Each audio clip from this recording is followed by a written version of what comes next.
Okay, welcome to the review I've been wanting to do for a long time. I've just got the new Shockwave. For those of you who saw my last Shockwave review, you'll know I wasn't that impressed with it.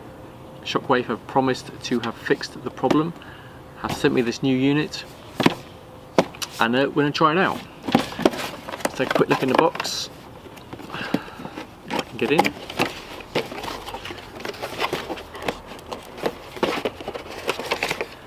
One quick start guide, one instruction manual, one charging cable, and the Shockwave unit itself.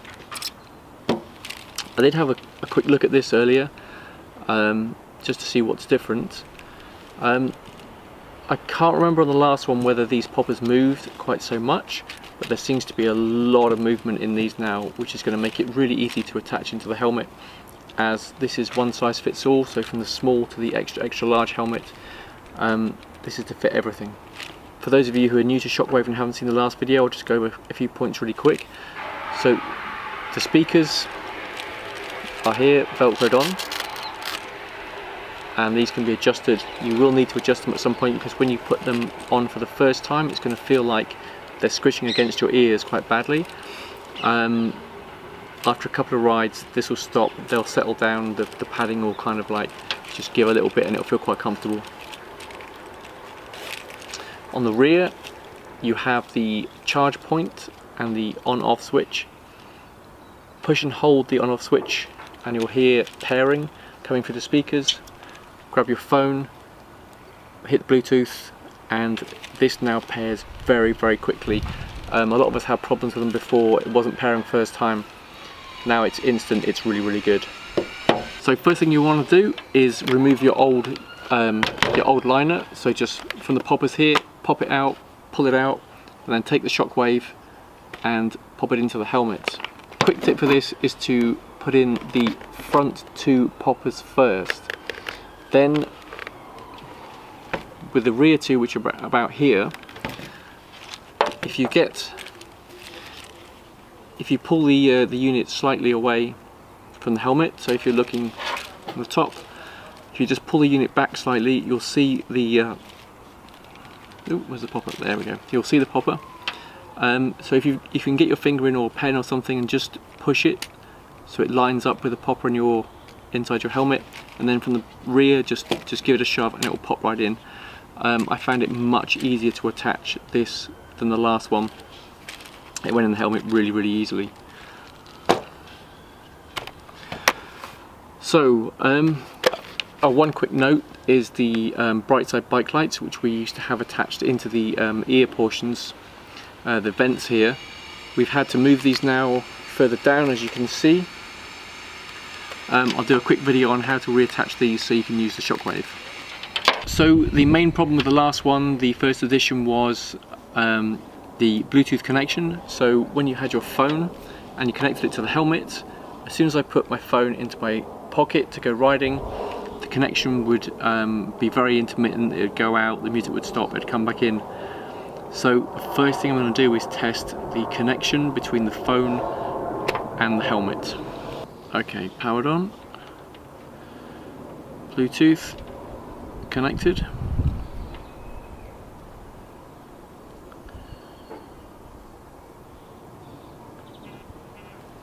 I'll play some music, put my helmet on, and I'm going to see how far from my phone I can get down the garden and see if the connection is any good.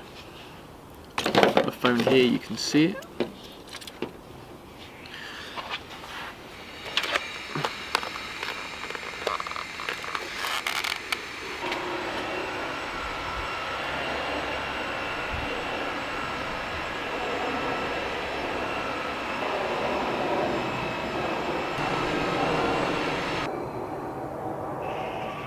Okay, so as you can see, there's absolutely no problem with the range anymore.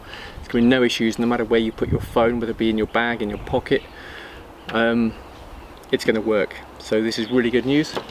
So there's a couple of tests I want to do. I want to go for a ride. I'm going to listen to some music. I'm going to make a phone call or a Skype call. And then I'm going to test the speaker quality compared to my Sony Bluetooth noise cancelling headphones.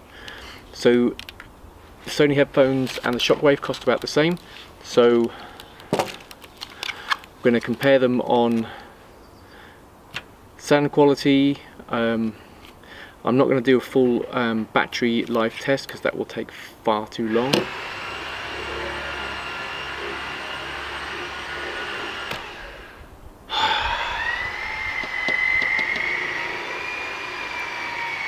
Seeing someone start drilling, let's go for a ride.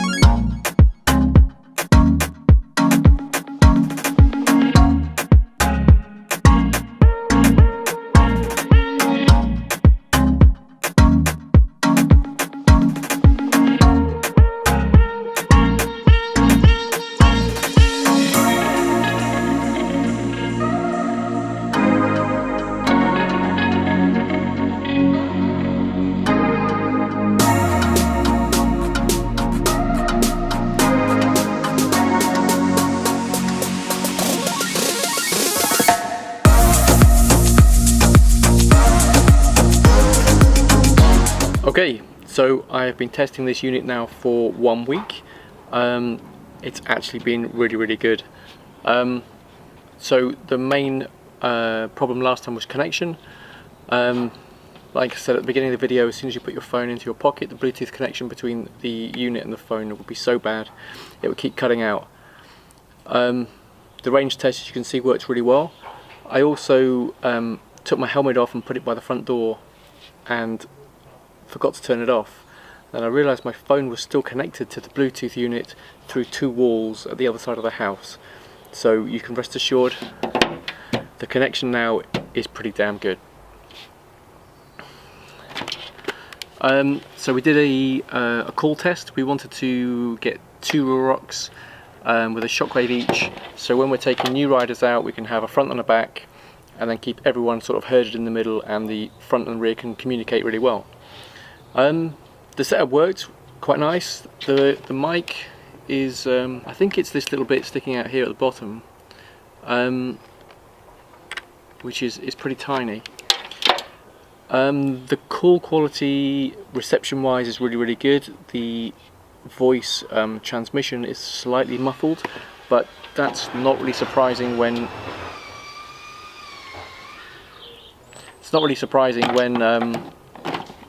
obviously your face is really covered up. So the comparison between the Sony headphones and the Shockwave headphones, as you expect, the quality of the Sony has been really good. The Shockwave is not up to the Sony quality, which is a real shame because basically this and the Shockwave are the same kind of unit. I have a feeling the speakers in here are a lot thicker than the Shockwave ones though, which I think are about this big. So bass, things like that for the Sony, much better, but Shockwave didn't do too bad. So my first test out, I was heading up to Camden. I jumped on the tube here at Morden, and I decided to jump off at Stockwell and ride the rest of the way through rush hour traffic and give the Shockwave a bit of a test. So I put it on quite low so I could still hear the traffic around me and be aware of what's going on.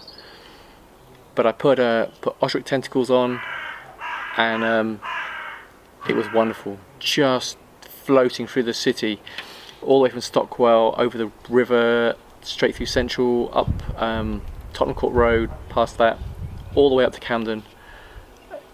Incredible, absolutely incredible. It changes your ride like you wouldn't believe. Just to have your own music and the world around you, it's transformed. Your ride is something else. Yeah, it's good. So when we go on group rides, obviously some people bring speakers, and I think speakers for group rides is much better. When I go out on my own, I've ridden this for, like I said, for a week now, and every time I've taken the board out, Shockwave's been on. I even went to the gym half a mile away, and rather than ride my Evolve helmet, the Shockwave went on and I had to have music. I cannot do without this unit now. Another benefit to this is the ability to answer your phone. I've had a couple of calls before, I've had to stop, put it on speaker, shout like hang on a minute, take all my helmet and stuff off, and then take the call. Whereas now with a Shockwave, tap one button, you can just take the call inside your helmet. As soon as they hang up, the music restarts and you can carry on. It's incredible. So commuting, just out on rides, anything you want to do, it's been fantastic. So that's all the good stuff. It wouldn't be fair for me to do a review without mentioning a few, not bad points, but just mild irritations, let's say. The little thing on the back here, when you walk around or move too much with this on, it kind of rattles around and it echoes throughout the helmet. That's quite annoying. If you're wearing a hoodie or something with some layers and you can pad it up against it, that's much better. Also, I've heard some people say that it seems that their audio quality, levels, sorry, in each ear is slightly different, and I thought mine was the same, but it's not. It's just the positioning of the speakers. So when you've got the helmet on and you hit play and it's one side sounds louder, you just need to move the helmet, and then when they level out, you'll know whether you need to move that speaker slightly up or slightly down just to even out the sound. High volume, it's not great. Like I said, the speakers are, these speakers are tiny, so turning up really loud, it distorts quite badly. I found the best thing to do is have the speakers positioned really well, quite close to your ears. Then you can listen at lower volumes. Also, good quality MP3 obviously produces a much better sound. So just take the time to get it set up, get it just where you want it, and then you can have lower level sounds. Obviously you can hear what's going on around you, but this will dramatically improve the sound quality. So I guess in conclusion, the question is, should you buy a Shockwave? For me personally, I now cannot do without it. I tried putting my headphones, like the ones that came in my phone, they were getting squished and it didn't work very well. Since I got this new Shockwave from Ruroc, I haven't had a ride without music. We were even on a group ride the other day and everyone was in their own little world, just riding up some hills, and I just hit play and it transforms your ride. If you go out on your own or commute or spend a lot of time on your board, just as a vehicle, seriously incredible. The ability to just one tap phone call and you can take the call on your helmet. Definitely I will be using this a lot over the summer. It's like an 8 out of 10. It's pretty good, it's getting there. But for me, definitely very happy with the new Shockwave. I guess that's it for this review. I won't waffle on like I did last time. Thank you very much for watching, and I shall see you guys next week.